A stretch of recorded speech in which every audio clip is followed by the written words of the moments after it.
அன்பியும் YouTube இல்லந்தோறும் இறைசாட்சி, உள்ளந்தோறும் மகிழ்ச்சி. தீய வழிகளை விட்டொழிக்க வேண்டும். தெய்வமே, நினிவே மக்களுக்கு 40 நாட்கள் மனம் திரும்ப காலக்கெடு கொடுக்கப்பட்டது. அந்த மக்களின் தாழ்ச்சி நிறைந்த பணிவான உள்ளம் தங்கள் வாழ்க்கையை திரும்பி பார்க்க ஆரம்பித்தார்கள். நாங்கள் எப்படிப்பட்ட வாழ்வு வாழ்ந்து கொண்டிருக்கிறோம்?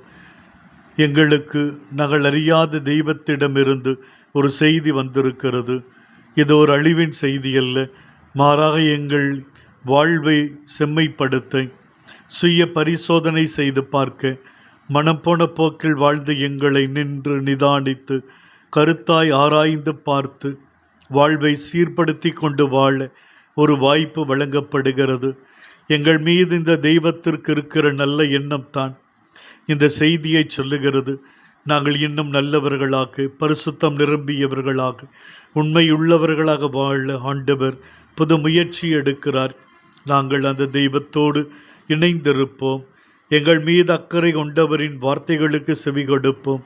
வெறும் நோன்போடு தவத்தோடு ஜெபத்தோடு நிறுத்திவிட மாட்டோம். எங்களின் பாவ செயலை விட்டு விடுவோம், மீண்டும் செய்ய மாட்டோம் என்ற உறுதியை எடுக்கிறோம். இந்த தவக்காலம் வெறும் நோன்போடு தவத்தோடு ஜெபத்தோடு நின்று விடாமல் பாவ செயல்களில் விட்டொழித்து பரிசுத்தமான ஒரு வாழ்வை நாங்கள் வாழ அருள் தாரும். ஆமேன். இந்த அன்பியம் யூடியூப் சேனலை நீங்கள் ஷேர் பண்ணுங்க, சப்ஸ்கிரைப் பண்ணுங்க, லைக் பண்ணுங்க. Wish you all the best.